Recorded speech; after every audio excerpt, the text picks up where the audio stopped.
Well, hello, everybody. We are back for week number 15, season 2. We got 2 weeks left in this season, which means we've got 64 teams in the entire state still alive for a state championship, 16 in each division. Regional play will get started on Tuesday. Today has been the first day of no tournament games for quite a while. Yeah, first day that I got off in I think since last Monday. So we'll get back after it tomorrow. The Division 4 field, per usual, is usually a Tuesday, Friday setting for those guys. So it's nice for the Division 4s to kind of be showcased on their own day. Yeah, and then you also have the Glen Oak Brunswick regional semi game tomorrow at Kent State as well. So I believe that's the only Division 1 game on the slot for tomorrow. Yeah, so once tomorrow hits, though, man, it's business until Saturday. After Saturday, there'll be just 16 teams remaining in the state of Ohio, which is just, it's really crazy to think about how quickly you can get rid of 700 plus teams. Yeah, it's fast. It's so quick, man. But hey, let's start off the show today. We have to do this. No, we don't. TJ, it's kind of like homecoming. The homecoming king comes back and gives his crown away. So TJ, you're gonna have to take that crown and give it to Mike Roth. With a record of 42-22, takes the gold medal. Roth, anything you'd like to say as you now take over the crown? You know, we set a target. Somebody had to get 40. Me and Stubbs hit the 40 over club. I want to shout out the 5 teams I got right that you two didn't get. Yeah. In D1, shout out Massillon Jackson, the Polar Bears. They almost blew a big lead, but they didn't. D2, Canfield took down Glenville fairly comfortably. D3, we had Marymount. They won their district. And then in D4, Fisher Catholic and Pandora Gilboa. So shout out those 5 teams. Those were the ones that made the difference. Almost hit 2 out of 3 district champions. So pretty proud of my performance. Yeah, Roth was just really consistent in all 4 divisions. There was really no TJ and I had a couple of rough patches. TJ, would you care to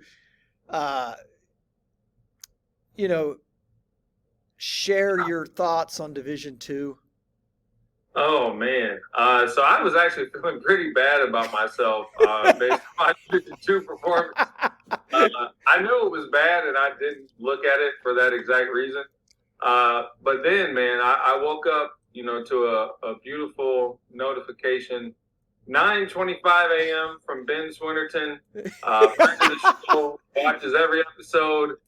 Oh man, he said, "I'm sure you guys will be recapping district picks."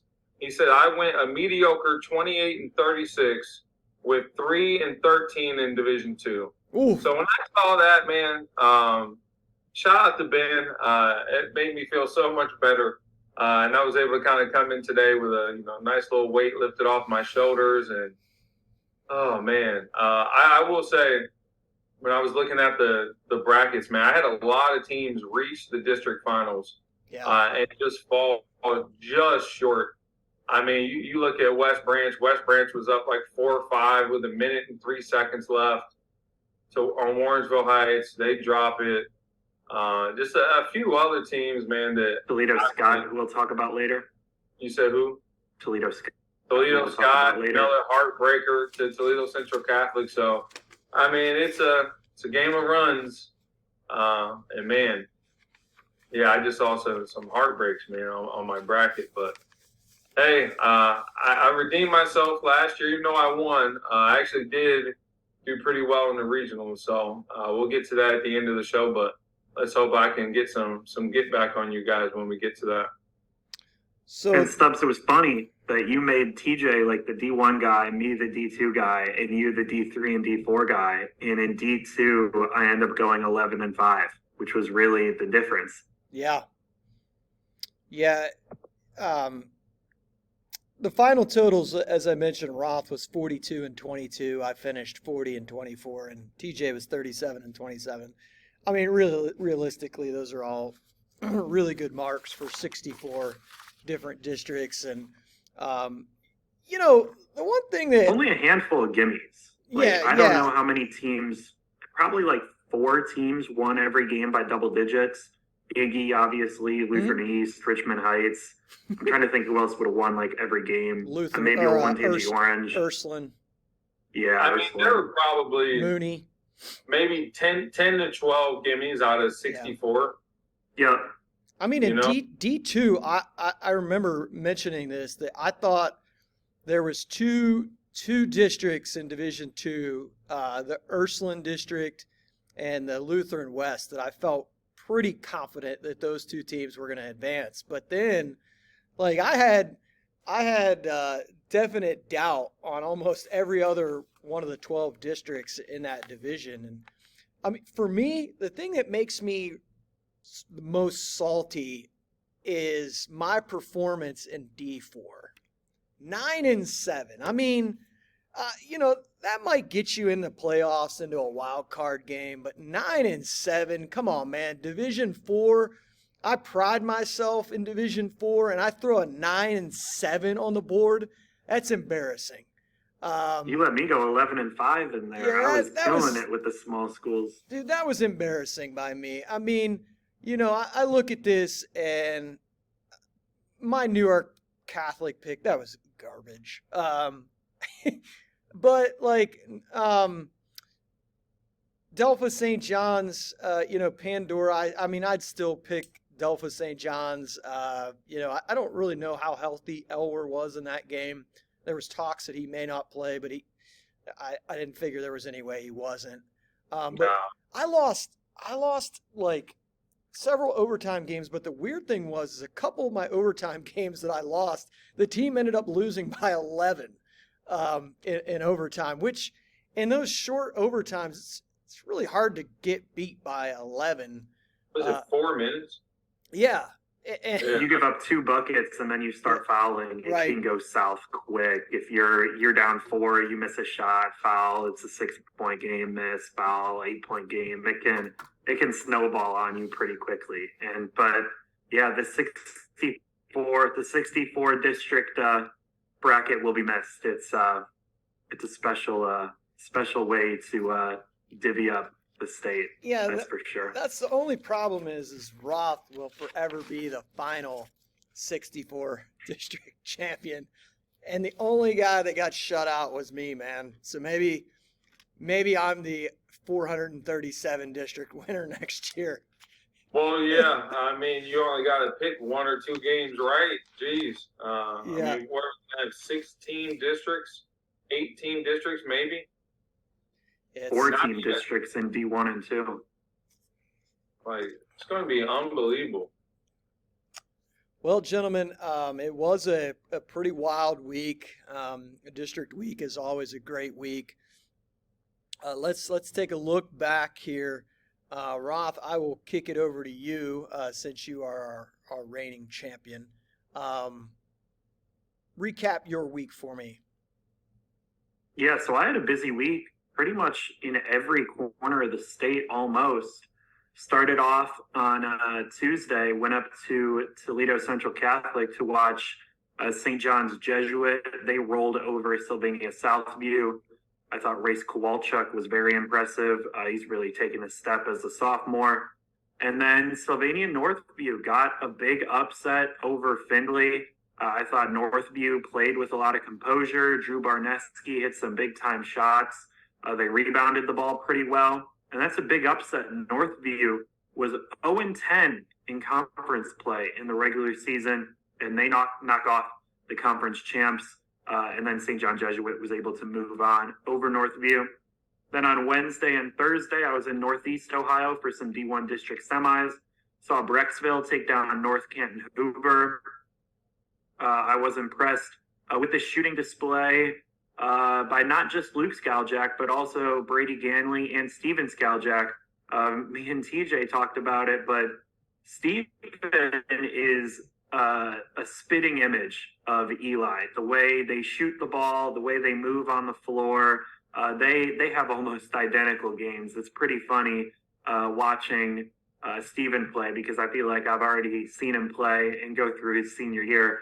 But Brecksville got a good win. They fall on a heartbreaker to Archbishop Hoban at the buzzer. Then on Thursday, I saw Massillon Jackson. They got a tough win over a Dover team that would not go away. Tommy Coletti for Dover was very impressive. The wing made shots from three-point range, used his size as a slasher. But I thought Kyle Monterubio was absolutely fantastic. 6'3" wing forward, just makes a lot of plays happen. You know, he passes the ball at a high level, tough to stop when he's attacking downhill. When he gets switched onto a guard, he can post up, finish over his right shoulder. I thought Cam Weekly showed the ability to attack off the bounce. Mitch Finneyfrock, one of the best shooters in Ohio, he made shots from the outside. I thought his body was much improved. And then that led to Friday, where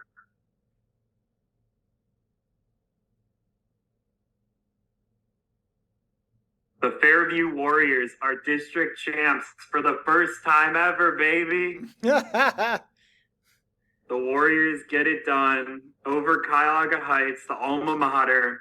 I thought sophomores Will Allen and Burke Lowry were fantastic. Found a way to get it done, even though Cuyahoga Heights hit, I think, 3 straight threes at the third quarter horn and to start the fourth. But Fairview are district champs. Anthony Jones has been hearing it, but we're coming against Big Bad Lutheran East. We're ready to go. Let's go Warriors, baby. And then I'll talk about the Sunday's game at Cintas after TJ talks about his week and we talk about the Columbus games on Saturday. Yeah, so I kind of went a little bit all over the place as well. So I believe might have been on Wednesday. I went down for a doubleheader, which was nice with the district semis in Columbus. Got to see Hilliard Bradley and Olentangy Liberty, which was a game that I had circled on my calendar as soon as the brackets came out. Those teams had played twice during the regular season. I believe the first game was a rout, and then the second game, Liberty played them fairly close. So I thought it was a game that, would be pretty interesting. And, man, Bradley just went on a big run in the third quarter, and they did not look back. This is a team that we've talked about on the show for several weeks now that, they've been playing their best basketball of the season, and they've continued that throughout the week.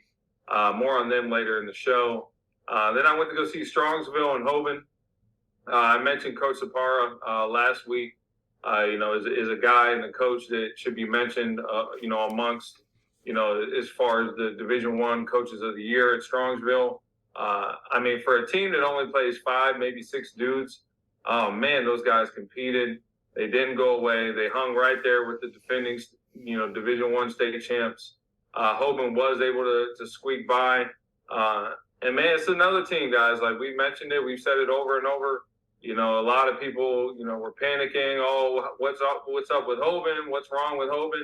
I got about at least a half a dozen texts from people in regards to Hoban back in December.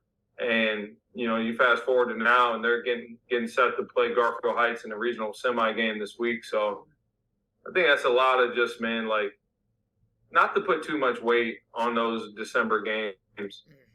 Everybody's still figuring out, especially when you got a team that's, dealing with all the football stuff. So nice to see Hoban clicking again. And then I went up to watch Perrysburg and Whitmer on Friday.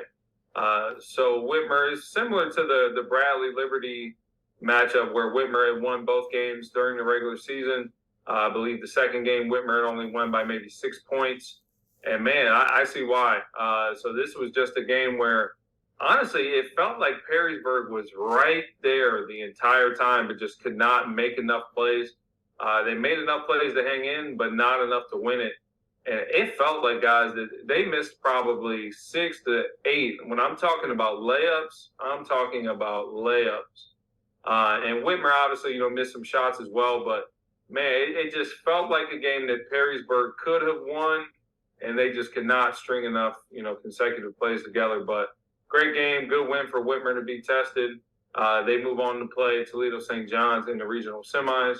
And then the winner of that will play the winner of Garfield Heights and Hoban. But Saturday, man, a lot to unpack here. I'm not going to spend, too much time on it. You guys were both there. We can kind of all weigh in on this together. But that first game of the day with Hilliard Bradley and Olentangy Liberty, it set the tone, right? It was one of the better games that I've seen all season long. Hilliard Bradley just kind of willed themselves back into that one in a game that, Westerville Central apologized. Man, but it just felt like Westerville Central was going to win that game until about, I don't know, maybe 4 minutes left in the fourth quarter. And I'm sitting there and I look up, in that 13-point lead with 5 minutes left, it trickled down to about 8. And for some reason, it almost felt like Bradley was winning the way Westerville Central was playing. They looked a little bit sped up and, a little panicky. I thought Hilliard Bradley made a great adjustment at halftime, switching up the defense, starting to run and jump those guys a little bit, put the pressure on them, and it worked out.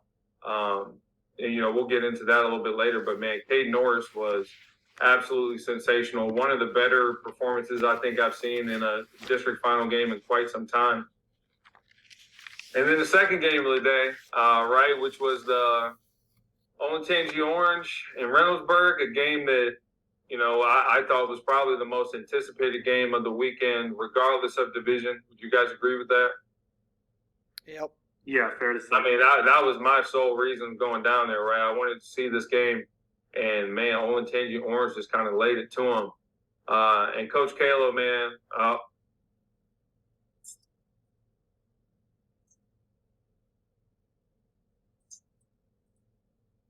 sorry, man. Sorry, brother. So Coach Kalo, sent the text to me and Roth soon. I don't even know if he was out of the locker room yet. He sent the text to me and Roth talking. And I think Stubbs, you were in there too, but, man, just kind of giving me and Roth some crap for our pick. But, God, Olentangy Orange, man, they were locked in. I thought defensively they were great. They capitalized off of every mistake that Reynoldsburg made.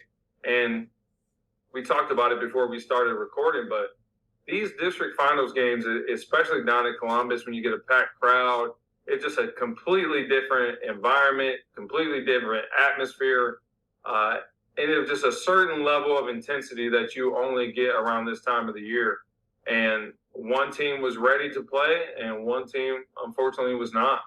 And Olentangy Orange ended up winning 60-40 in a game that was, honestly, final was a 20-point game, but it felt like a lot more than that. Delaware Hayes at Walnut Ridge, a game that Hayes was kind of in control of the whole time. Shout out to Walnut Ridge, though, man. For a team that had a lot of expectations coming into the season, they had a bit of an up and down road, right? Started off the year a bit shaky, had some moments, and then they strung together 3 really big wins in the tournament. But they saw their season come to an end on Saturday against Delaware Hayes.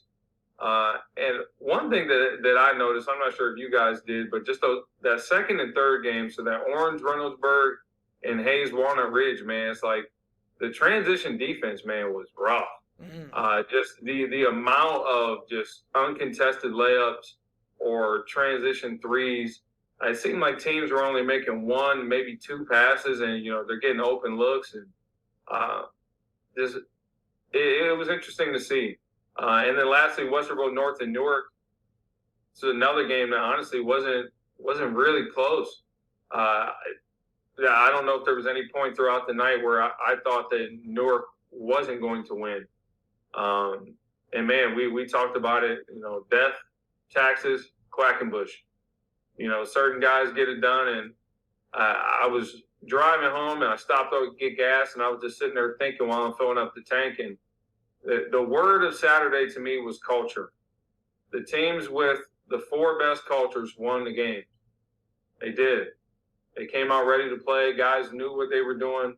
Guys understood their roles, and they made plays. And I think ultimately that's just what it came down to. Yeah, I mean, I had a ton of fun at Ohio Dominican all day.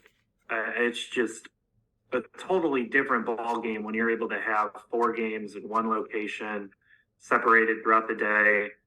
You bring out the neutral fans, you bring out the diehard fans of each team. I wish ODU was a little bigger as a site, but I mean, having 4 games in one place, 3 of them sold out, and the first one couldn't have been more than 100 open tickets. Really is nice to be at packed environments where a lot of people came out to support, whether they're just Central Ohio basketball fans or if they're fans of one of the teams playing, one of the 8 teams that played on Saturday. I mean, tremendous environments all around. They were some of the loudest gyms I've been in all season. No and question. then I'll transition into Sunday at Cintas Center, where the first game was a shocker as Moeller went into the halftime down against Springboro.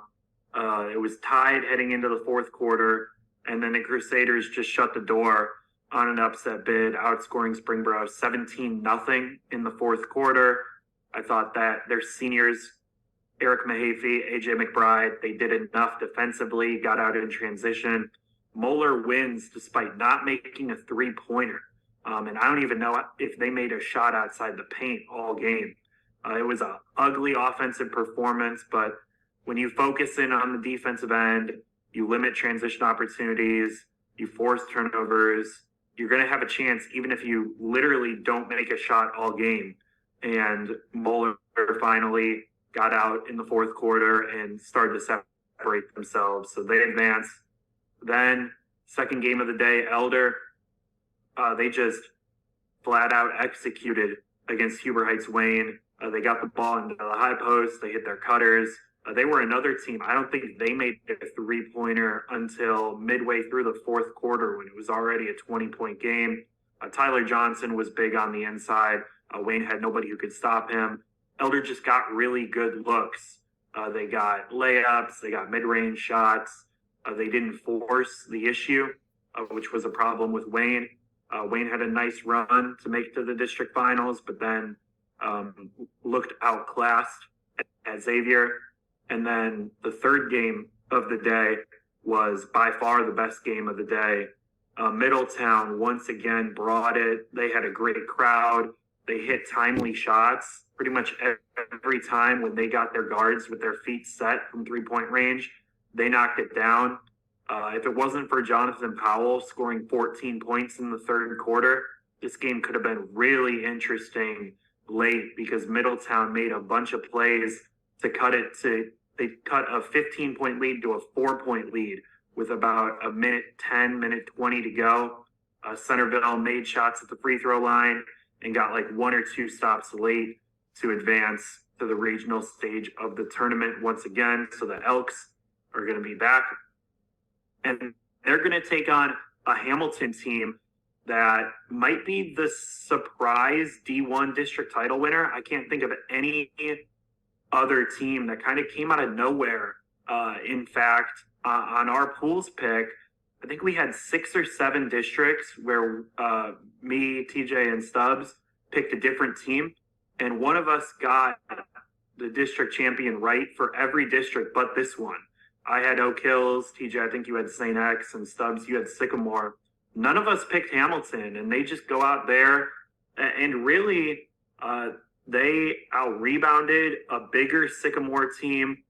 They fought for the loose balls, and they made timely plays. Whenever they needed a bucket, they would either get a nice cut for a layup, the ball would bounce them, they'd get an offensive rebound putback, they'd get a steal transition opportunity. And the highlight of the weekend for me was a dunk by Andrea Holden all over Purdue commit Riley Burgess. He brought the Hamilton faithful to their feet. It was a tremendous dunk, one of the best I saw all year.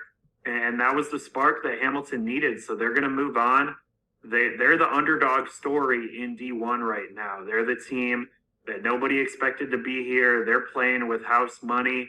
I highly doubt that they beat Centerville, but I didn't think they were going to win the last two games. So they're proving people wrong. They're proving me wrong. So shout out to Hamilton for finding a way to win in what was a very ugly offensive game, but kids really competed in that final game between Hamilton and Sycamore, a GMC rivalry game that Sycamore got the better of them in the regular season, and Hamilton in the playoffs get revenge. Yeah, good recaps, gentlemen.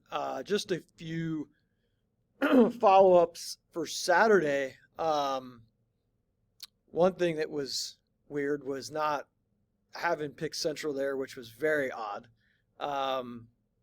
being how many times they play there. But I think when you look at the four teams that advance, the four head coaches of those schools are just elite preparation coaches. You are not going to out-prepare those guys. I mean, you could look at it. I mean, those schools don't always have, like, the very best talent in the district, but you're never going to out-execute them. You're never going to out-prepare them. And, you know, at the end of the day, I think those regional games, I mean, there's not much separation between those teams.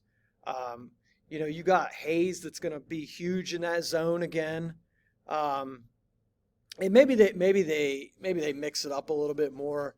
I think they were just a little bit concerned of trying to guard Ridge man-to-man. I thought Marquise Lucas for Ridge, man, I thought that kid played so hard, man. I like the way Ridge battled. I mean, they could have very easily got dump trucked the way that game was going. Orange, as you mentioned, just an incredible performance. I think it needs to be said. I mean, at the end of the day, when you as a head coach and your program is coming off of a regional final appearance where you could have very easily been in the Final Four, you throw together a one-loss regular season and then a team jumps you in the tournament. And not only did they jump you, but they jumped Anthony Kalo. And, you know, I've known those guys for quite a while, and that is like, he's going to take that personally. And it looked Saturday like they took it personally. And his kids and his they are connected. You can tell the love that they have for each other over on the sidelines at the end. And at the end of the day, man, when you do something like that, sometimes it comes back to bite you. And on Saturday it did for Reynoldsburg. But again, Reynoldsburg has a ton of underclassmen. They're going to be should be right back in position, but so does Orange. Orange only is playing two seniors. The rest of those guys will be back. And then Jeff Quackenbush, man. I mean, I don't know what else you can say. It doesn't, it just doesn't matter who's on the roster. It doesn't matter. They're going to play their style, and they're going to be there when it matters. And here they are again, district champs again. So, and then Sunday, hey, man, I told you, when the dust settles, Moeller, Elks, Elder, they'd be three of the teams. But congratulations to Hamilton, man. That district was wide open, and they got it done. And, and you mentioned Middletown. It's great to see the Middies back to respectability. And that's a team that should be pretty good next year as well. So, great job, though, fellas, with the recap on where you guys were at this week. Milestones, not a whole lot. Quinn Kwasniak now is the season is the record holder for most three-pointers in a season. And he did that this past week. Josh Scott at Heartland Christian got his 200th win. And then J. Allen Marino of Malvern, who is still playing, also got his 1,000th point. So small list, but that would be expected as teams are dwindling here. All right, let's not spend a whole lot of time here because we're gonna probably talk more about these games as we make our picks. But Roth, would you list your games and your potential games of the week for us? Yeah, so I start off in Division One. I think this Ignatius versus Massillon Jackson game is going to be really intriguing. Massillon Jackson is scoring the ball very efficiently right now. They just put up, I think it was 80 points against Menor. They shoot the ball efficiently from 3-point range. They got like 3 or 4 shooters who can consistently make shots from the outside. Obviously, Ignatius is the favorite to come out of that region, but this is a game I got circled on my calendar. Next game, a game I plan to be at, Toledo Emmanuel Christian versus Ottawa Glandorf. OG needed a buzzer beater just to go to overtime in their district final against Spencerville, but the Titans were able to survive. They're going to take on an Emmanuel Christian team led by Nate Miles. That's going to be a fun matchup, Nate Miles versus Colin White. I'll be curious to see which of the other guys step up, because I feel like that game's going to be decided by whose team's role players make shots and make plays. And finally, North Adams versus Harvest Prep. North Adams took on Bishop Hartley early in December, only lost by 1 point. I think Bishop Hartley and Harvest Prep have a decent amount of similarities, definitely the most similar team to Harvest Prep that North Adams has faced all year. Harvest Prep probably the favorite to come out of Athens, but I think North Adams is more than capable of giving them a game or beating them based on how they're playing right now. And then my potential regional championship games, Lima Central Catholic versus Toledo Christian. I think this is a huge game. Two teams that have experience. Lima Central Catholic has the athleticism. Toledo Christian, a couple more shot makers. Just two teams that have numerous marquee victories this season. Should be a great game if we get it. And then also in Division 4, stealing a little bit of Stubbs thunder here, but I went with Russia versus Troy Christian.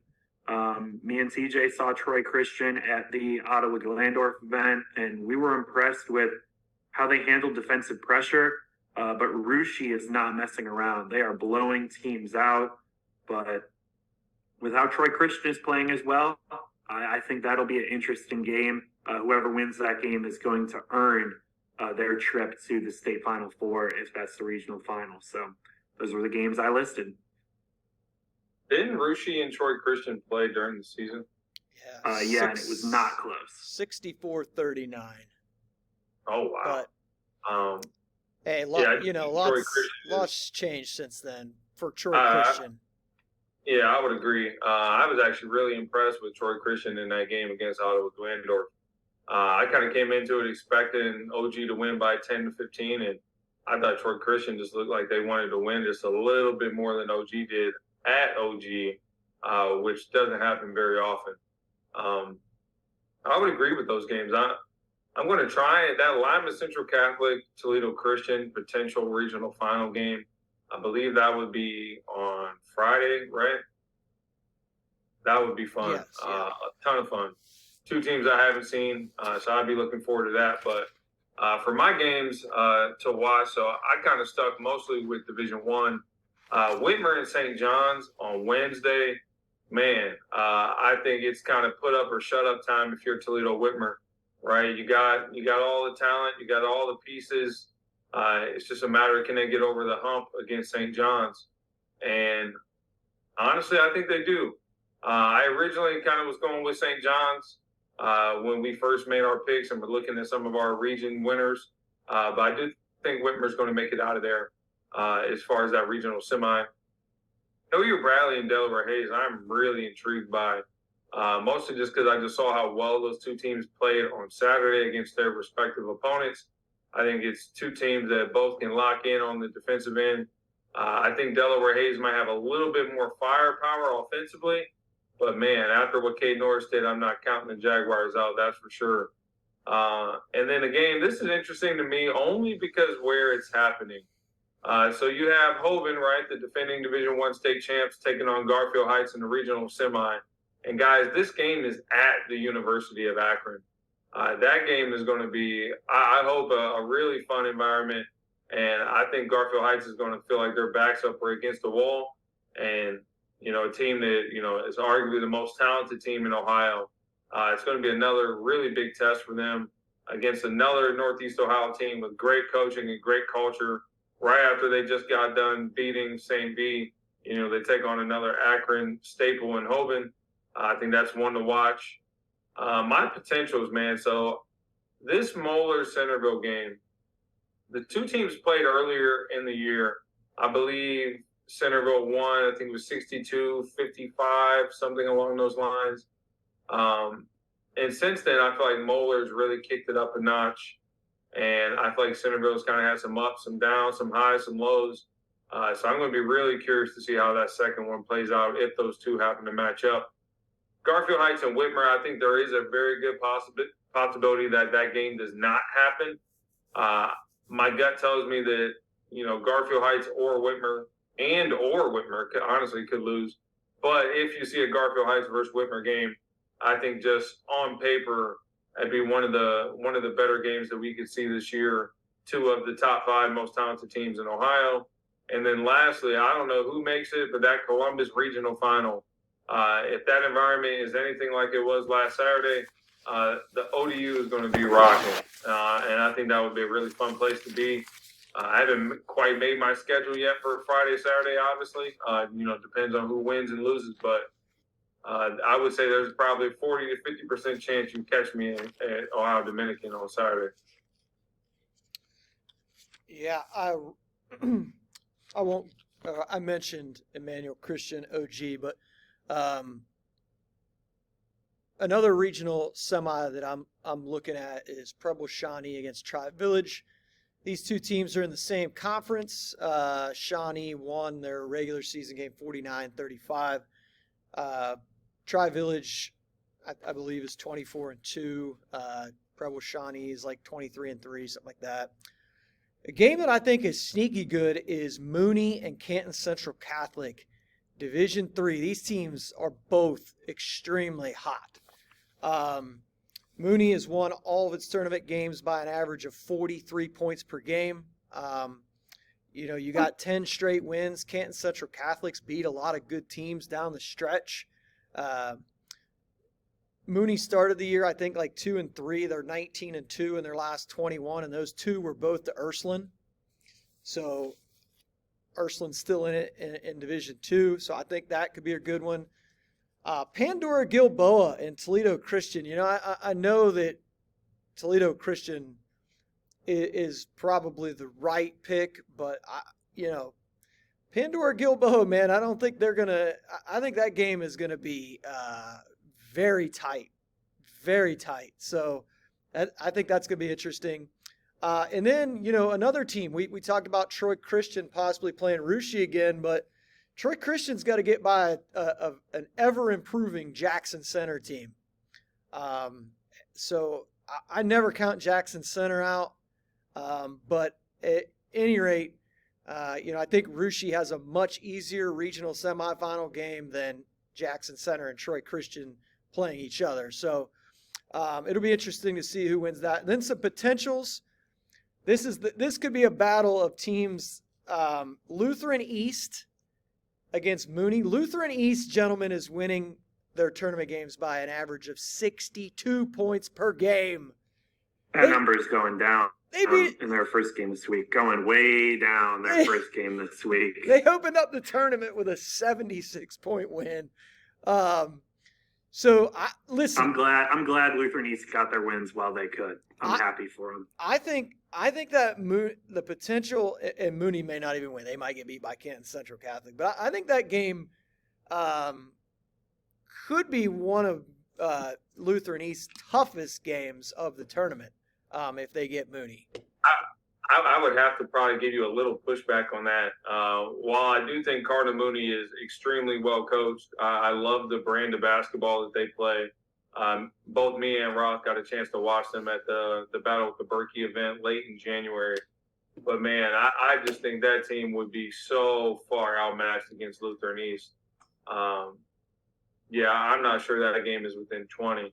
If I'm wrong, I'll gladly get on here and be just as loud as I am right now. But just kind of based on what I've seen from both teams, I have it. It's tough for me to wrap my head around that game being close if it were to happen. But yeah, I just think that Division III Luther, that Division III region in Northeast Ohio, just man, it's not great.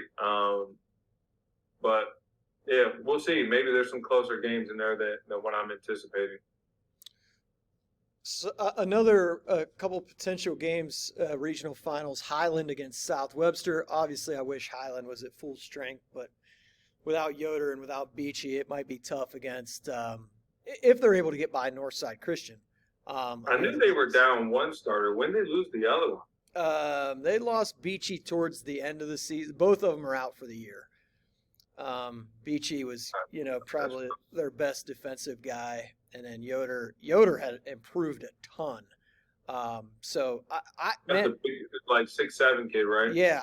The big. I really thought Highland was, the way they were playing at full strength, man, had OG down like 11 in the fourth quarter, weren't able to hang on there, but still Highland, South Webster, Lima Central Catholic against Pandora Gilboa or Toledo Christian. I think either of those two games would be good. Richmond Heights against Warren JFK.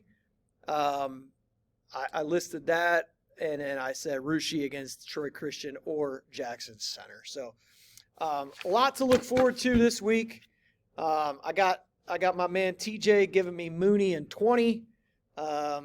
Might see if he can push it up to 21 and a half or so. That ain't gonna be a game. Feel a little better. It's not the game. All right, let's do our players and teams of the week. We'll do our picks, and then we'll get out of here for the evening. TJ, let's start with you. Player and team of the week. So my player of the week, I went with Cade Norris from Hilliard Bradley. So I got to see both of Bradley's wins from this past week against Olentangy Liberty and Westerville Central. And one thing I like to do when I'm at these games, just kind of, keep track of kids like field goal attempts. And this kind of blew my mind. So in the two wins, Cade Norris shot a combined 22 of 28 from the floor. 1 of 1 from three. I believe he went 6 of 9 from the free throw line. That is just unbelievably efficient. I don't think people realize how difficult that is to take 28 shots and make 22 of them against two really good opponents in Liberty and Central. And he single-handedly, I thought, willed the Jaguars back against Westerville Central. We mentioned it earlier. They were down 13 points, 5 minutes left, and they had absolutely no answer for Cade. I thought he was incredible from the mid-post or the low block. Just a kid who's so strong and physical, a bunch of two-hand, two-foot finishes, and they had no answer for him. They were afraid to send a double at him because he's got such a great feel and a high IQ. It was a bit of pick your poison, and I think they might have picked the wrong one because Cade was just unbelievable. And my team of the week, I said it earlier, Coach Kalo, I apologize, brother. But I thought Orange just made an absolute statement with what they did to Reynoldsburg. Mentioned it earlier, the final score was 60-40. In a game that I thought was going to be a potential classic. I thought we were going to see one of the better games of the year. And definitely the best game of the day, but man, I couldn't have been any more wrong. Senior Dylan Joy made a ton of shots. Him and junior Devin Brown combined for 24 points. I thought sophomore Levi Davis impacted the game in a major, major way. That kid is so quick and he's got such strong hands. Seems like he had so many just steals, deflections, runouts in transition. And he was pretty big too in the first half against Columbus South. In the game I saw earlier in the week as well. Shout out to Levi, two-sport kid and a kid who had definitely the the best highlight I've seen of the tournament so far with his dunk in the first half. I thought that was just kind of like, once that happened, I don't know how you guys felt, but I was like, this one's over. It just seemed like it just kind of took the heart and soul out of Reynoldsburg and just kind of took the air out of the building, man. That was such an eruption, such a really cool moment for the kid and the team. And Stubbs, you said it earlier, man. I caught myself looking over to Coach Kalo and staff and just seeing them interacting with the fans. At one point, I see Kalo turn around and, he's getting the fans going crazy. It was just like, I think you hit the nail on the head perfectly. I think they took that game personally. I think their fans took it personally, and so did their kids. Shout out to Cade Norris and Owen Tangi Orange, both my player and team of the week. When you are speaking, go ahead, Mike. Speaking of two-sport athletes, shout out to Keegan Nupp, a Eastern Michigan baseball commit. I talked to his dad and his uncle before the game. I'm actually good friends with Keegan's cousin, who is a senior at OU. So it was good talking to them and then watching Keegan make a huge impact. He got a couple rebounds that he straight up had no business getting at all. Played patient at the rim. Yeah, he put in a great performance, especially when you consider that basketball is the second sport to him. And, he's going to be going to the college level playing baseball. So wanted to give a quick shout out. I know his dad listens to every episode too. So shout out to Nups, baby. That kid was playing like he didn't know where he was going to sleep that night. Like he didn't know what was going to happen if they lost the game. It's kind of how he played. I think Stubbs tweeted, man, I don't think anybody could have played any harder in a game than what he played on Saturday, man. Just absolute unbelievable effort. And it just seemed like that guy just had such a knack for the ball. He was around almost every play on both sides of the floor. Just sensational effort, man. I think a kid like that is just the epitome of the culture that they've got going on over there at Orange, because he was a kid, I could be wrong. I saw that Orange team play quite a bit last year.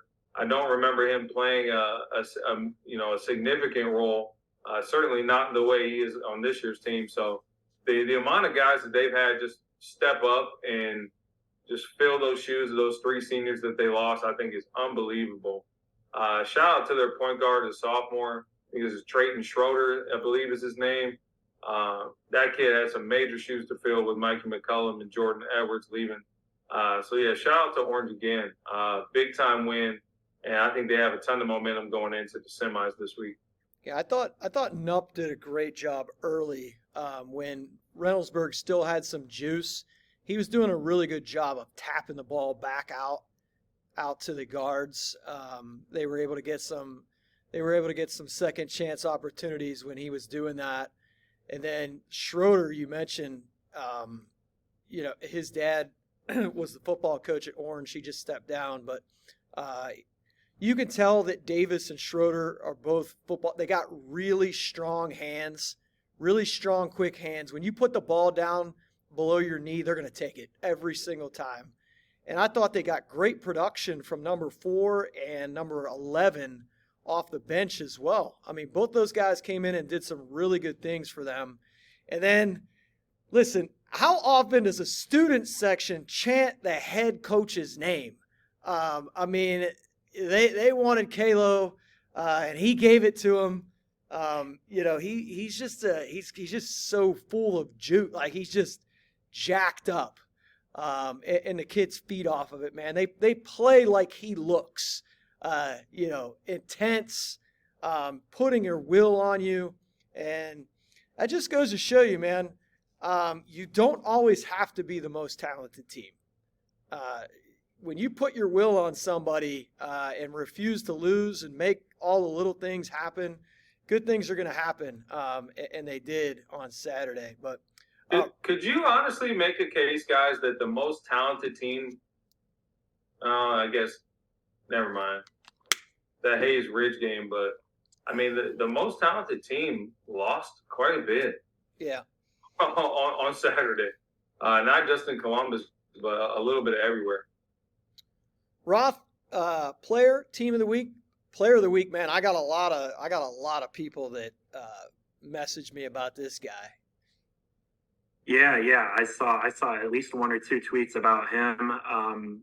He was going to be my selection beforehand, but seeing a couple people replying his name just made it even easier. I went with Quinn Barnett from Brunswick. He had 31 points, including a game-tying three-pointer with 11 seconds left to send it to overtime.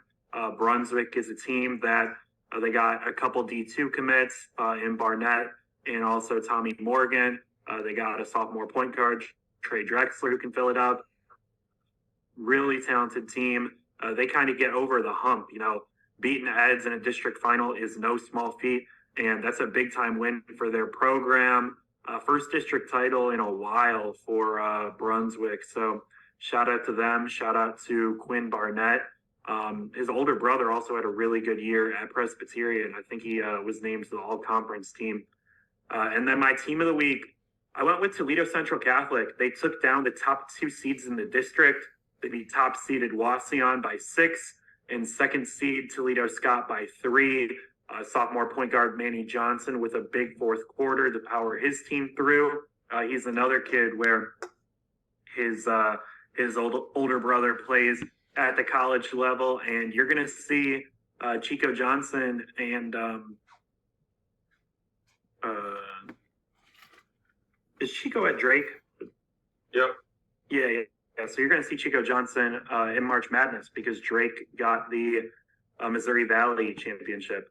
I panicked for a little bit, thought I was wrong about that Drake fact. But yeah, so shout out to Toledo Central Catholic, shout out to Manny Johnson, and shout out to Chico and the Drake Bulldogs for making it to March Madness, the first of, I'm sure, many Ohio natives that will be seen in the field of 68. Yeah, I want to mention people that replied to me on Twitter because I appreciate it, anybody that responded. But Tim Smith, an Ed's guy, told me, he sent me his message, he said that the Barnett kid was 31 points on 12 of 19 shooting and 7 of 11 from 3. He said most of them were deep and contested, hit a game-tying 3 under 30 seconds left to send it to overtime. We were keying on him, and the kid still played great. So that's an opposing coach commenting about how well he played.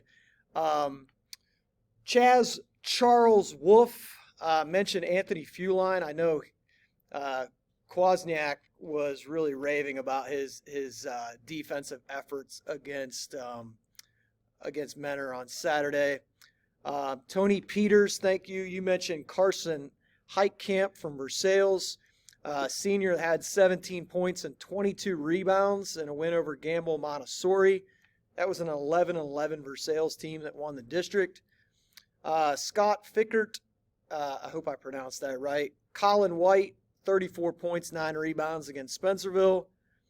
Greg Glasser, 270, baby. Cade freaking Norris. David Ryder said Quinn Barnett. Well, I'll mention that one. So everybody that responded, thank you. I appreciate it. You guys came through for me this week, man. You really did. You came through for me. My player of the week, Julian Washington, Margaretta. The sophomore had 24 points, 10 rebounds, 6 assists, 3 blocks in a win over top-seeded Ashland Crestview. Followed that up with 19 points, 8 rebounds, 4 assists against Genoa to move the Polar Bears to the regionals. So shout out Julian Washington, really talented sophomore. And in my team of the week, baby, McDermott Northwest. I'm giving you your just due this week.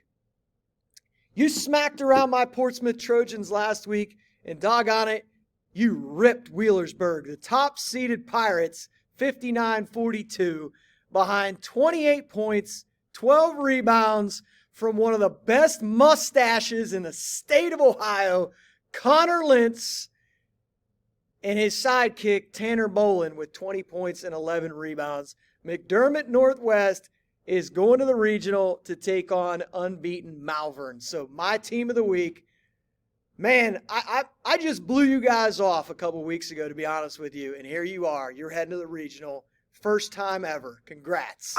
I'm not stunned that Northwest won the district. I am stunned that they won the district semis and district championship by like 40 combined points. Oh, Like, they just won went their out. district semis by like 25 and their district finals by 17. Like, if you would have told me Northwest won the semis by 8 and then they upset Wheelersburg by 4, I'd be like, yeah, that makes sense. A little surprising. The fact that they smoked both of those teams, Burials. unreal performance. Yeah, very impressive. Yeah, because Roth, you mentioned last week, they're coming out of the smaller division in that conference of the SOC.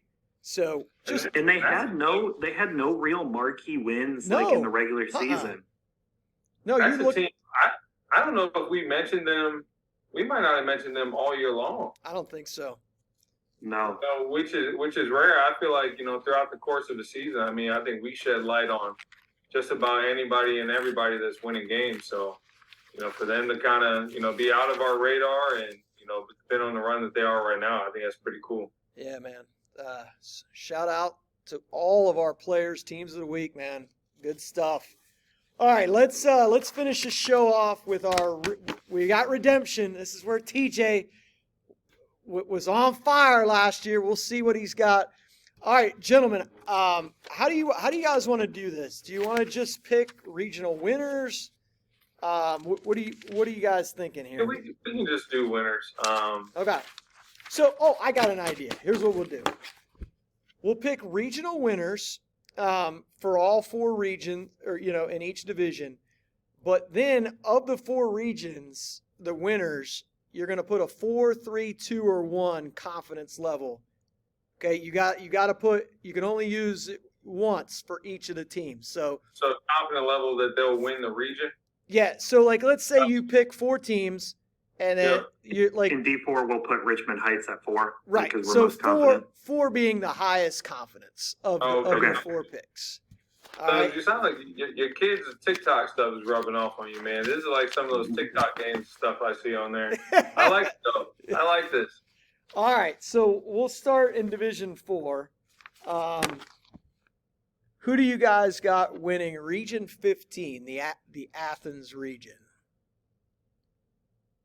I down 2 starters or not, I went with Berlin Highland, man. I just think what this team does on the defensive end, it's just kind of plug and play. It almost doesn't matter who's out there on the floor for them on that side of the ball.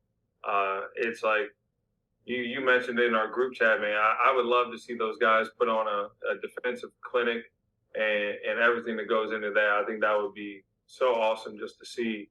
So I went with Berlin Highland. And I would put my confidence level.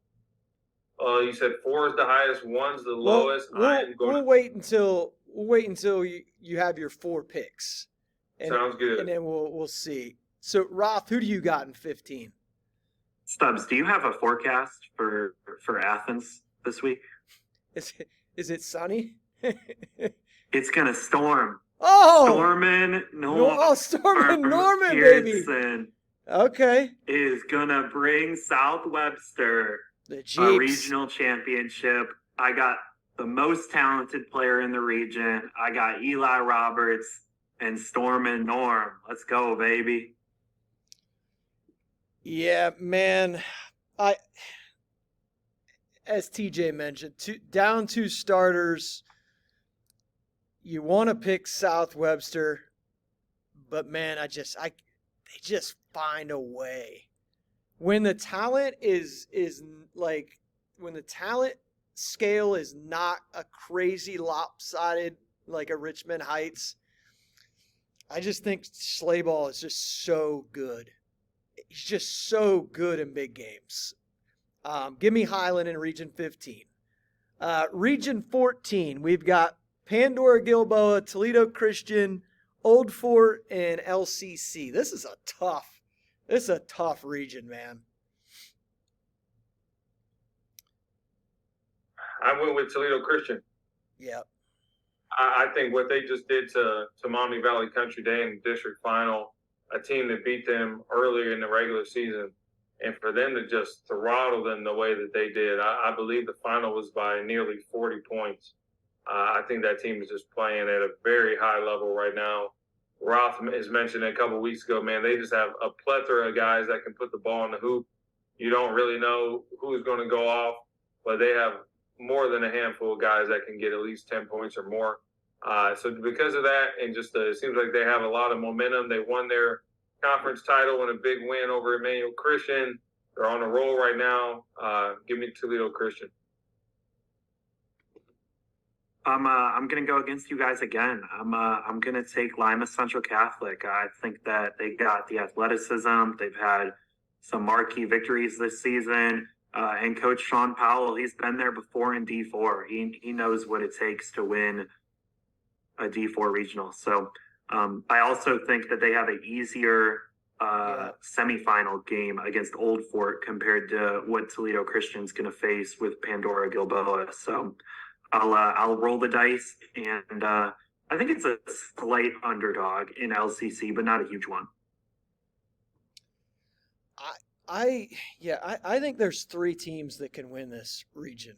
I would not slight Pandora Gilboa at all. I just like the fact that Toledo Christian can score at almost every position. They have a lot of different weapons offensively. And man, they've just seemed to be like on a mission since that loss to Maumee Valley early in the season. I'm going to take Toledo Christian here as well.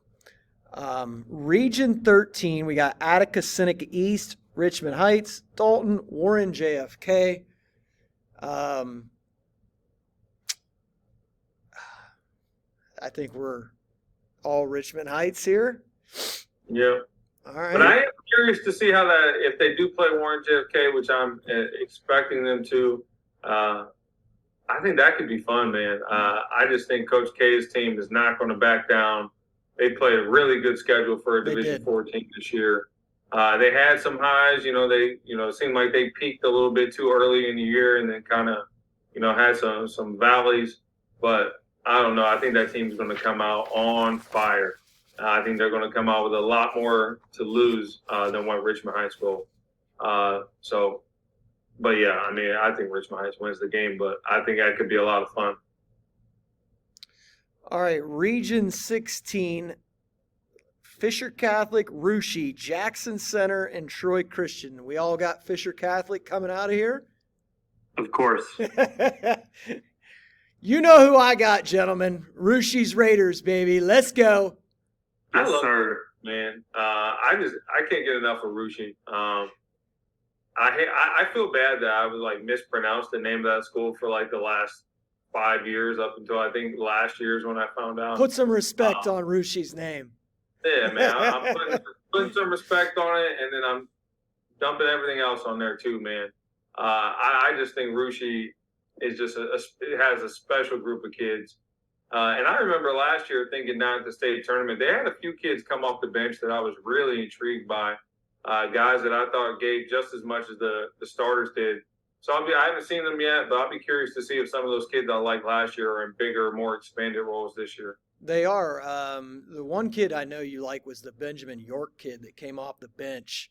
I think he was second team all-district this year. So wow, good for him. Yeah, I mean, obviously they had a lot of all-district guys because they have so many different interchangeable pieces. But all right, so here's how I would order mine. Richmond Heights, a 4. Then I would go Russia 3. I would go Berlin Highland 2 and Toledo Christian 1. Just because that region is so tough. That's it. That's exactly how I had it, Stubbs.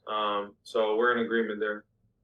And then I got Richmond Heights, Russia, Lima Central Catholic, South Webster. So same order, just different winners, but you got the same regions as us. So. All right, let's go to Division 3. All right, Region 11, I believe this is Athens as well. McDermott Northwest, Malvern, North Adams, Harvest Prep. Oh, man, so I have a winner typed on the document, guys, and I think I'm about to change it. I'll go. Give me Malvern. Okay, the Hornets, baby. Dennis Tucci. Let's Give me go. Malvern. I originally was going with Harvest Prep, and I might kick myself in the butt for that. But I don't know, man. I think there's something really cool going on with this Malvern team. Obviously they're on a undefeated journey right now, and I think they're going to take that all the way to Dayton. And we'll see how it goes for them. But yeah, give me Malvern.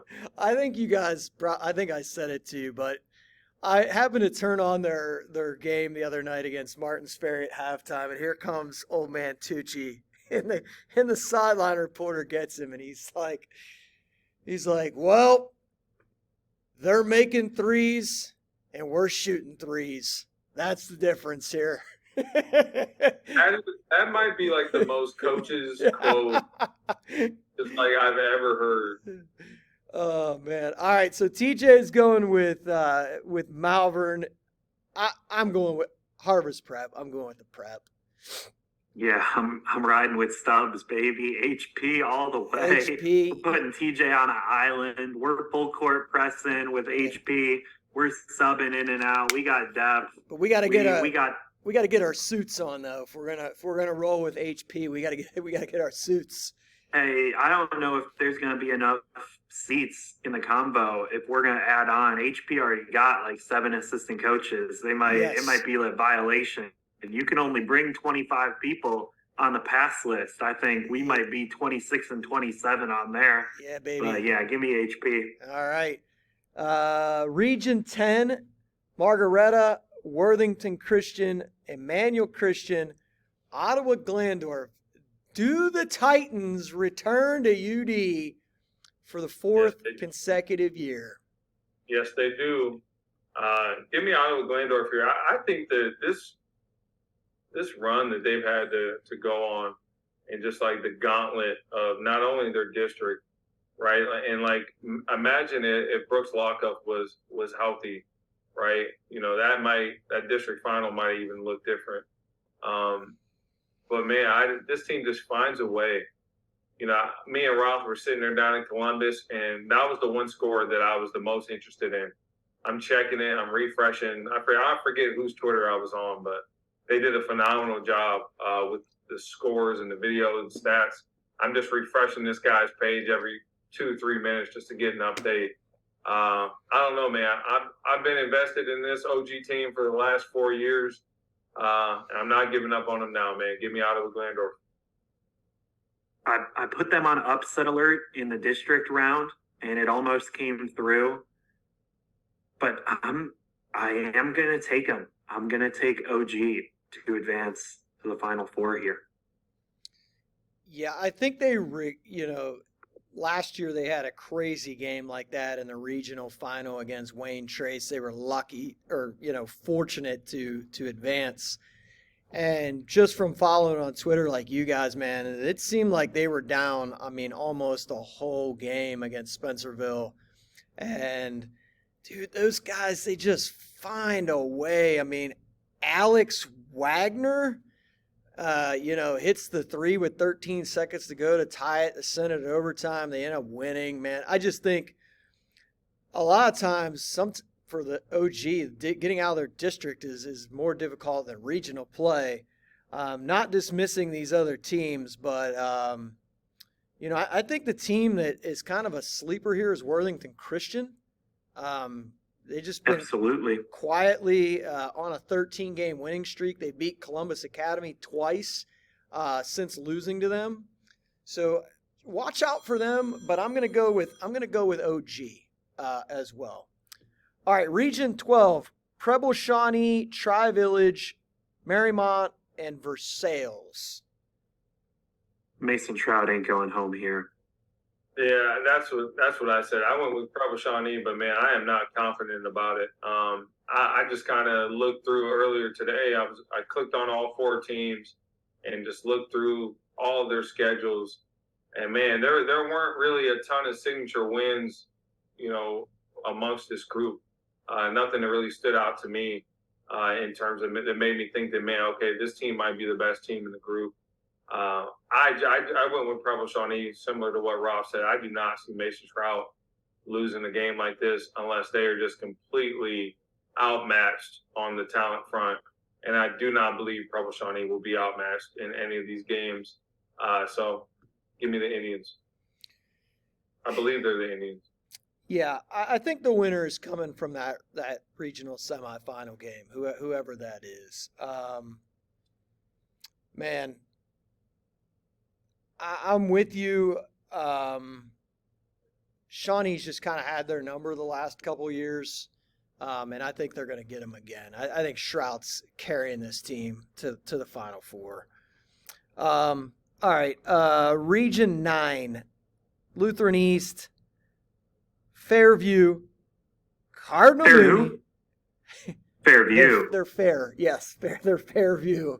Cardinal Mooney and Canton Central Catholic. I mean, I think I think if you would have taken like Lutheran East out of this would be a really competitive region.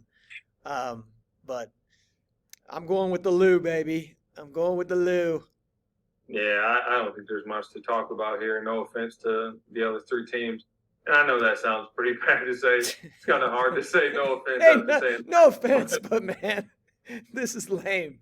Yeah, no offense, but you have no chance, right? It's kind of what it says. But yeah, man, give me Lutheran East, Coach Liggins, Coach Jones, all those guys.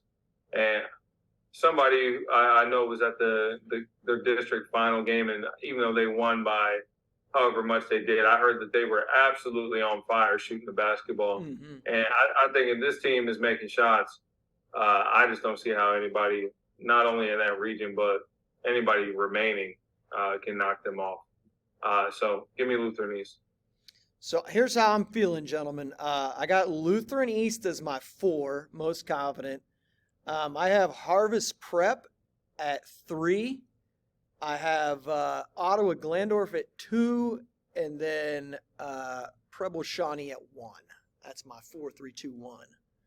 Yeah, I have mine the same. I have Lutheran East 4, OG 3, Malvern 2, Preble Shawnee 1.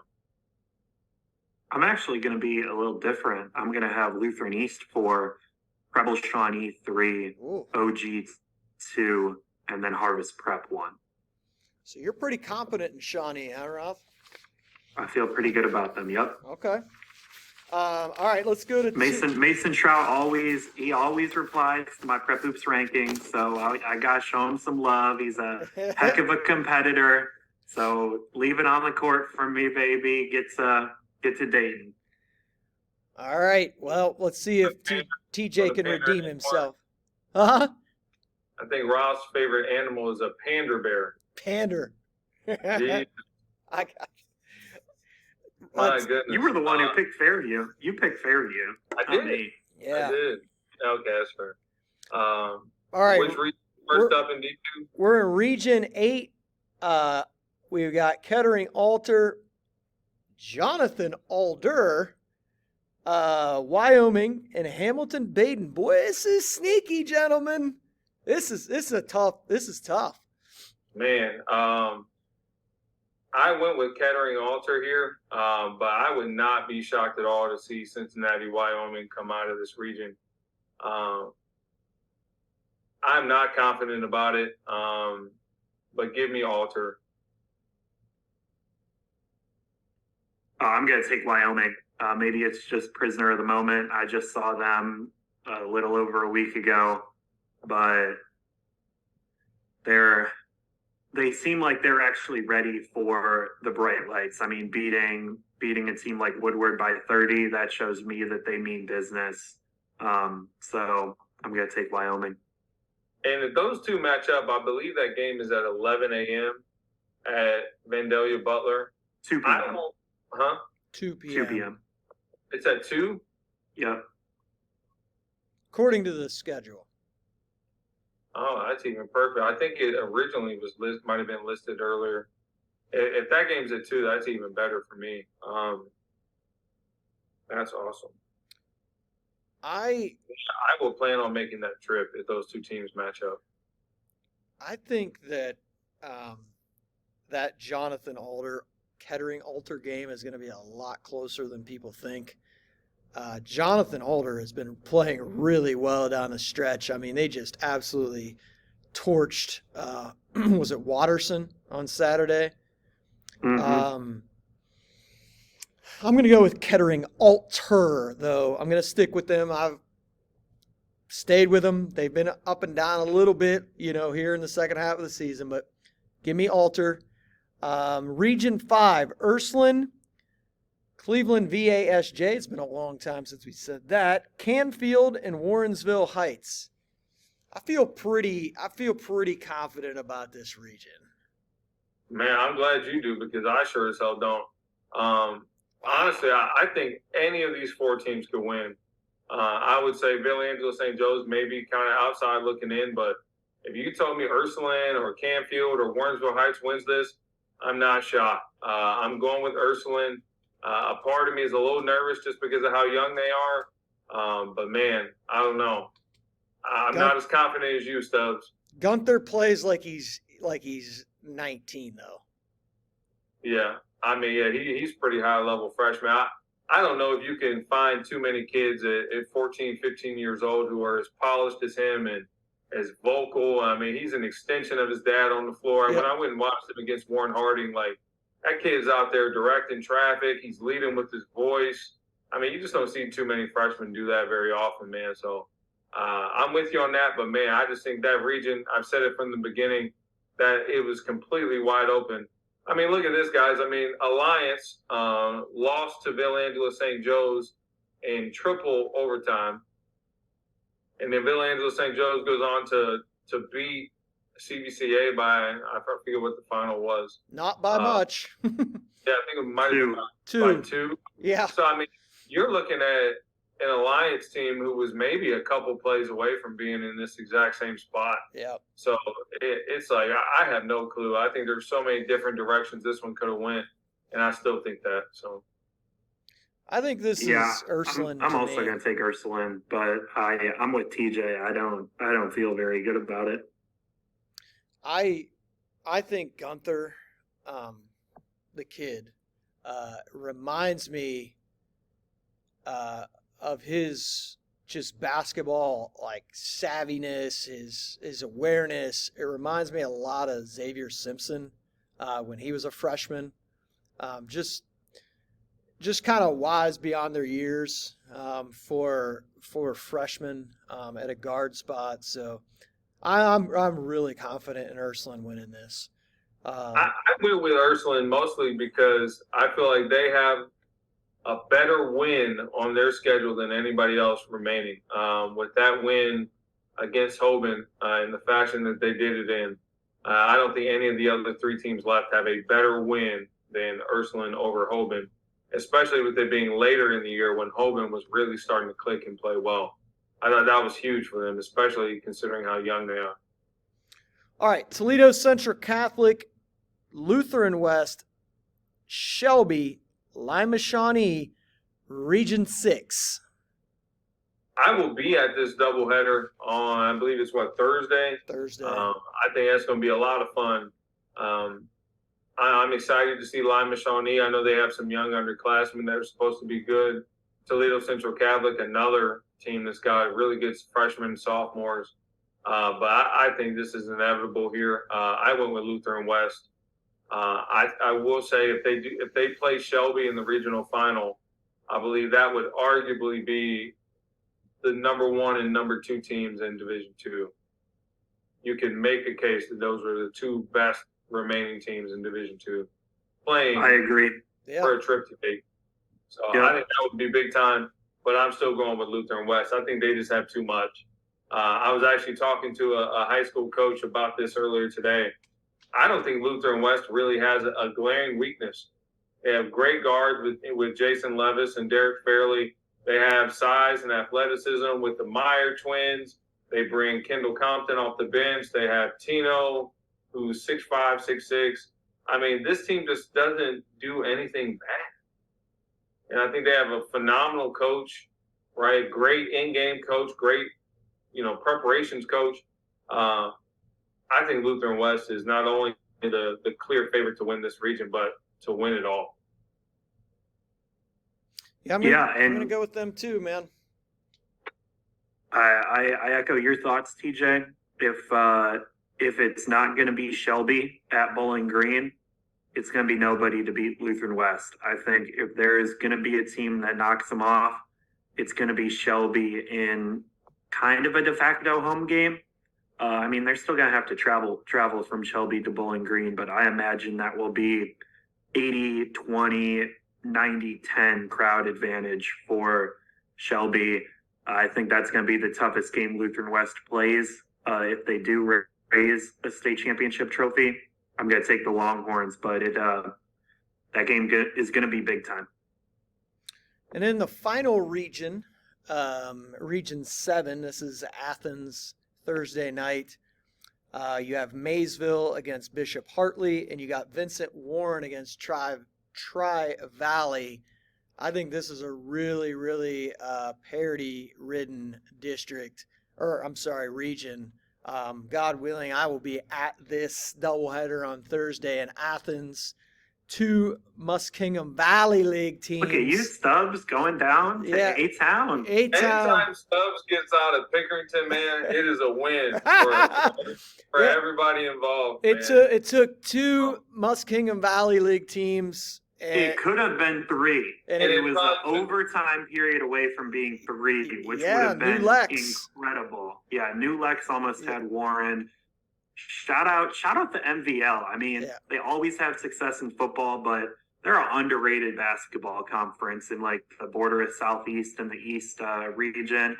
Shout out to MVL.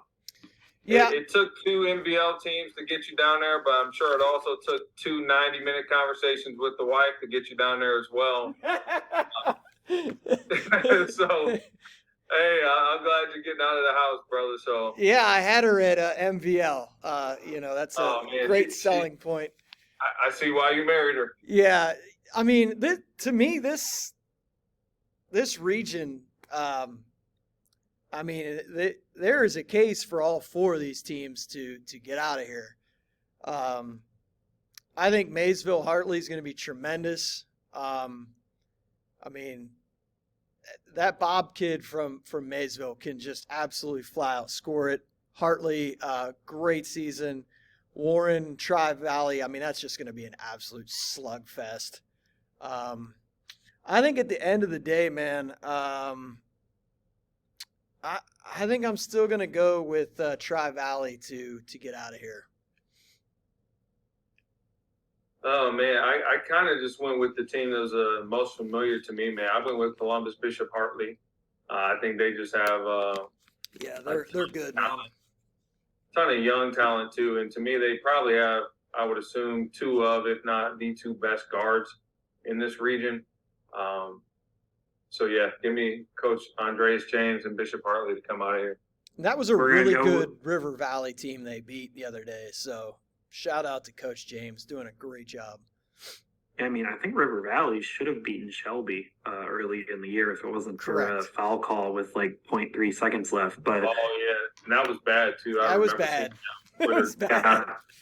I'm gonna make it 3 different picks. I'm gonna go with Vincent Warren. They got one of the most experienced coaches. They probably have the most size in the region. Probably either them or Hartley. So I'm gonna go with a team that they just don't turn the ball over. They can shoot it, and they have a variety of guys who can score the ball. So give me the Warren Warriors. I think our point system for this one is going to be interesting.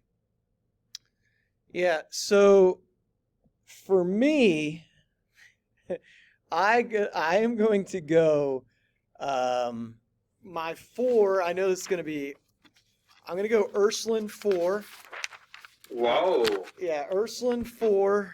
I would then go Lutheran West 3. Put some respect on Canfield, man, and Warrensville Heights. Come on, brother. Kettering Alter 2, and then Tri-Valley 1. I just think that any one of those 4 can win that region down there, but. I love that we're kind of all over the place on this one. I have Lutheran West at 4. I have Bishop Hartley at 3, Kettering Alter at 2, and then I have Ursuline at 1. Woo! I just that region, man, there's something about it from the beginning when I first looked at the brackets and going through the districts. I had no clue. And I'm going to trust my gut. I'm going to stick with it on that one. Roth, how you feeling about the 4-3-2-1? I am going to go with Lutheran West 4, Ursuline 3, Wyoming 2, Warren 1. So we were all over the board on that one. the only reason I couldn't put Lutheran West at 4 was because of Shelby being there. Not that I don't think Lutheran West is going to win that, but if Shelby's not in there, that's a definite 4. But they were a 3 because Shelby was in there. I was going to ask you a question. Does Shelby have a better chance of beating Lutheran West, or does Wyoming have a better chance of beating Kettering Alter? I think Wyoming has a better chance of beating Alder.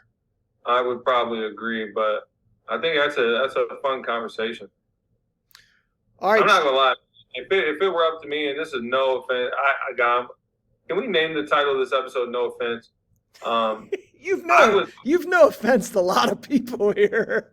I know. Done it all year. I feel like my goodness, man. I would love a Final Four of Lutheran West, Shelby, Alter, and Wyoming. I think you can make a case that those are the 4 best teams in D2. Those are probably my top 4 in Division II. Man, that would have been a lot of fun. And the fact that only 2 of those teams are going to make it's a little disheartening to me. But I think this tournament, guys, might end up being one of the most entertaining and fun ones of the 4. Yeah. So I think the round of 16 in this division is the most balanced. Outside of probably Lutheran West versus Toledo Central Catholic, I think you can make a case for the other 15 games to go either way. I will say this, though, about Toledo Central Catholic, man. That team's not going to be afraid of Lutheran West, though. They're not going to back down. They played Brother Rice twice this year. They played Orchard Lake St. Mary's twice this year. I think both of those teams in Brother Rice and Orchard Lake St. Mary's would be comparable to any team in Ohio, regardless of division. Yeah. I think if they were in Ohio, they'd be arguably our favorites in Division I. If not, they'd be in the conversation. So I don't know, man. This Toledo Central Catholic team, I think they are a major underdog, but I am giving them somewhat of a puncher's chance to have this game to be competitive. So, all right, gentlemen, we got to wrap Division I up quickly. We got Glen Oak, Brunswick, Massillon, Jackson, St. Ignatius, Region 2. I'm gonna roll with the St. Ignatius Wildcats, man. I don't think it's gonna be easy. I'm going with St. Ignatius as well, and I do think that I don't know. I don't. Even though I'm probably the most confident in Ignatius to win the region, I don't think that it's going to be easy at all. Massillon, I mean, there's a chance they could play 2 straight Federal League teams. Anybody who knows anything about the Federal League, it is an absolute grind. Mm-hmm. If they happen to play Brunswick, Brunswick has a ton of talent. They matched up earlier in the year. I believe Ignatius won by 17 back in January. But I don't think that Brunswick team's going to go out lightly the second time around if they were to play. But, man, yeah, that's tough. But give me St. Ignatius. I got Massillon Jackson, baby. The Polar Bears upset. I think they shoot the ball at a really high level. They're playing with a ton of confidence. They've lost like 1 game since January. This team takes care of the basketball. I know I'm going out on a limb here, but once in a while you might strike gold with an upset pick. So give me the Polar Bears. All right, man. I like it. You've bet 2 big parlays in your life. Region 3. I won the district picking like this. Yeah, that's fair. Olentangy Orange, Newark, Delaware Hayes, Hilliard Bradley. Man, I think a couple weeks ago I I made this pick, and I'm going to stick with it, man, because I think any of these picks can make you look smart, I guess. But I'm going to go with Delaware Hayes. 2 Division I bigs, some tough, gritty guards. You know, Lohman can make shots. Russell can make shots. They're going to own the paint, the boards. Give me Delaware Hayes to get out of here. I have no clue, guys. I went with Olentangy Orange, but I'm not shocked if Hilliard Bradley makes it out. I'm not shocked if Delaware Hayes makes it out. And I'm probably only slightly shocked if Newark makes it out. But I did go with Olentangy Orange here, but this is the region I am the least confident in. A little spoiler alert there. I have no clue.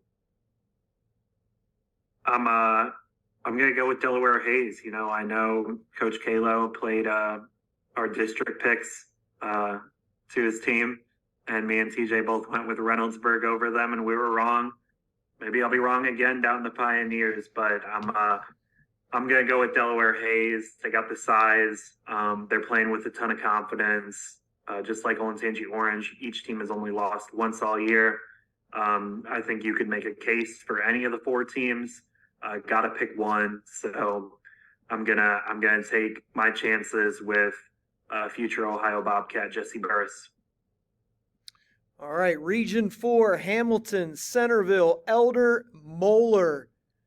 Man, I think this is, I mean, no disrespect to Hamilton. Yeah, I just think these other 3 teams are a cut above. Man, I went with Moeller a couple weeks ago. I'm going to stick with Moeller. I just think that they're playing really well. I know that they struggled a little bit yesterday, but when they got to lock up defensively, they can lock up defensively. So give me the Crusaders. I have Moeller too. I do think if they run into Centerville again, which at this point to me feels a little inevitable, they're going to have to make shots. I don't think this, not making a 3 for 32 minutes is going to work against a really solid and talented team like Centerville. So give me Moeller, but I wouldn't be shocked if the Elks came out of here. Wow, TJ switching his pick from the district round. I did. I had a Moeller coach who actually thanked you for it not being a clean sweep. But now we're putting the drive to Dayton jinx on. We're sweeping all the way with Moeller.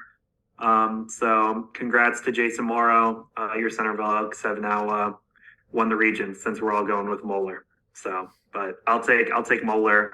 I think they are going to get revenge over Centerville, the only team to beat them in the regular season.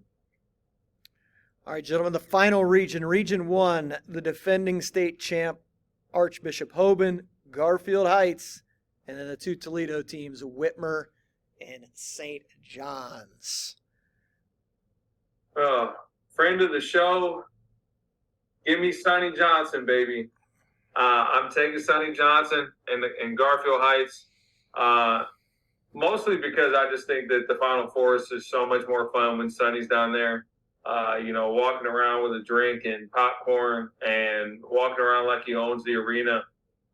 It's just a better experience, man, when that guy's down there clowning and laughing and asking you questions and just making you laugh the whole time, man. So give me Garfield Heights. I think they're the most talented team in that region.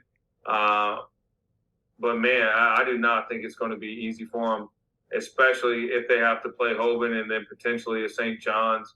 2 teams that both made the Final Four a year ago. I think it's going to be rough, but give me Garfield Heights. Man, I think this one's tougher than Columbus to pick, to be honest. I think that not only are all these teams pretty evenly matched, they all play different styles of games, which I think is really interesting. I mean, Hoban, you got Jonas, and then you got a big and Sam Greer, defending state champs. Garfield, you got just a tremendous defense. CJ Little, Carter Jackson, DeAndre Jones as seniors, and then Marcus Johnson making plays. Whitmer, you got the guards, Antoine West, Mekhi Leach. But I'm going to take St. John's to get back here. I think that they are playing at a high level right now. They've won big games. They made it to the Final Four last year. Jalen Murphy and Race Kowalchuk are two of the most improved players in their grade in the state. And I think the championship game being in Toledo is a huge edge for Whitmer or St. John's against Hoban or Garfield Heights. I think they're going to pack out Savage Arena at 2 p.m. And for any UT fans, you would be able to go to that game and then book it on the highway to get to Cleveland if the Rockets are going to be playing in the MAC championship that night. Would be a pretty fun day for Toledo area UT fans. So I'm going to go with St. John's Jesuit to get back to the Final Four. Less shocking than how they did it last year. I'm going to go with Roth and say that Toledo is going to be a nice advantage playing that game there, but I am going to say it's going to be for Toledo Whitmer. I'm going to go with Toledo Whitmer to get out of here. So for me, Ignatius 4, Moeller 3, Hayes 2, Whitmer 1. That's my confidence level. Yeah, so I have Ignatius at 4, Moeller at 3, and then I have Garfield Heights at 2 and Olentangy Orange at 1. So that Columbus district region is just, I don't know. I think there are 3 teams that can very, very clearly win that region. And I don't think I can confidently say that about the Akron-Toledo region. So, Roth, how's your confidence level? I'm going to go Moeller 4, Delaware Hayes 3, Toledo St. John's 2, Massillon Jackson 1. All right. Well, there you have it, ladies and gentlemen. Go out and make your regional picks with us. So anything else for the good of the order, gentlemen? oh, yeah, cool tidbit. So this is about one of the D2 regions. This is courtesy of friend of the show, Matt Gould. So he said this is Canfield's first regional appearance since 2000 when it met eventual state champion Warrensville Heights. So cool tidbit about that is Warrensville Heights head coach Michi Johnson was a player on that Warrensville Heights team, and Canfield coach John Cullen was the coach at Canfield still at that time. So pretty cool little tidbit courtesy of our friend Matt Gould. All right, gentlemen, for Mike Roth, TJ Petros, I'm Kurt Stubbs. Have a great regional week.